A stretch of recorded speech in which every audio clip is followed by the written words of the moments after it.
Welcome to ETV focus. నేను మీ శ్రీనివాసుని. 'ఓజీలో' Pawan Kalyan teenage పాత్రను అకీరా నందన్ నటించకపోవడానికి గల కారణం ఏంటి అనేది కూడా ఈ వీడియోలో మనం తెలుసుకుందాం. పవర్ స్టార్ పవన్ కళ్యాణ్ నటించినటువంటి 'ఓజీ' మూవీ మనకందరికీ కూడా తెలుసు. సెప్టెంబర్ 25వ తేదీన ప్రపంచవ్యాప్తంగా విడుదలైంది. మంచి పాజిటివ్ టాక్ తెచ్చుకుంది. అయితే ఈ సినిమా హిట్ సెలబ్రేషన్‌లో కూడా ఇక్కడ ప్రస్తుతం మెగా ఫ్యామిలీ మొత్తం కూడా మునిగిపోయింది. అంతేకాకుండా రీసెంట్‌గాను మెగా ఫ్యామిలీ మొత్తం కలిసి 'ఓజీ' సినిమా వీక్షించారు. అలాగే 'ఓజీ' మూవీకి సంబంధించి సక్సెస్ మీట్‌ని కూడా అరేంజ్ చేసుకోబోతున్నారు.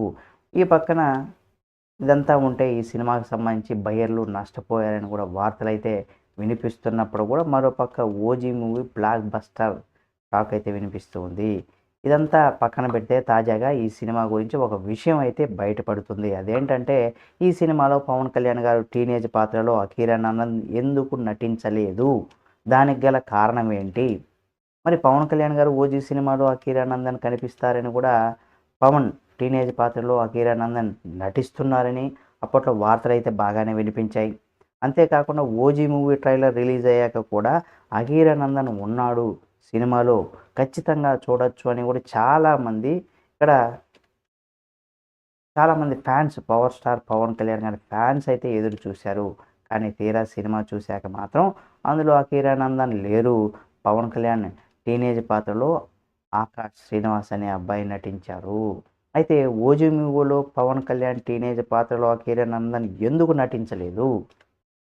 ఆకాష్ శ్రీనివాస్ ఎందుకు తీసుకున్నారనే డౌట్ చాలామందికి అభిమానులకైతే వస్తుంది. మనకు కూడా సర్వసాధారణంగా వస్తుంది.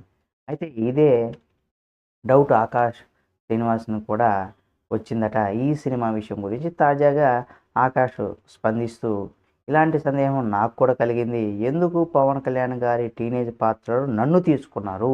అకీరా నందన్‌ని ఎందుకు తీసుకోలేదని కూడా అనుకున్నాను అని చెప్పుకొచ్చారు. కానీ తర్వాత నాకు అర్థమైంది ఏంటంటే పవన్ కళ్యాణ్ గారి కంటే అకీరా నందన్ ఇప్పటికే చాలా పొడువుగా ఉన్నారు.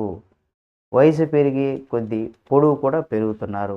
కాబట్టి ఇప్పటికే తండ్రి కంటే హైట్ ఉన్నటువంటి అకీరా నందన్ ఈ సినిమాలో టీనేజ్ పాత్ర కోసం తీసుకున్నాక మళ్ళీ పవన్ కళ్యాణ్ గారు ఎంట్రీ ఇచ్చేటువంటి సీన్లలో హైట్ తక్కువగా ఉంటే బాగుండదు అని కూడా అందుకే నన్ను తీసుకున్నారు కావచ్చు అంటూ కూడా ఆకాష్ శ్రీనివాస్ అయితే చెప్పుకొచ్చారు. అలాగే ఈ సినిమాలో అకీరా నందన్‌తో ఒక సన్నివేశం తెరకెక్కించాక బాలేదని ఆయన పక్కన పెట్టి నన్ను తీసుకున్నారు కావచ్చు అంటూ కూడా ఆకాష్ శ్రీనివాస్ అయితే చెప్పుకొచ్చారు. మరి హైట్ కారణంగానే పవన్ కళ్యాణ్ గారి టీనేజ్ పాత్రలో అకీరా నందన్ తీసుకోలేదని కూడా మనం ఈ రకంగా లాజికల్‌గా ఆలోచిస్తే కరెక్టే అనిపిస్తుంది. మరి మీరేమనుకుంటున్నారు? అనేది కూడా మీరు మీ యొక్క అభిప్రాయాన్ని కామెంట్ రూపంలో తెలియజేయండి. మరిన్ని వీడియోల కోసం మన ఈటీవీ ఫోకస్ ఛానల్‌ని సబ్స్క్రైబ్ చేసుకోండి. పక్కనే ఉన్న బెల్ బటన్ నొక్కడం మాత్రం మర్చిపోకండి.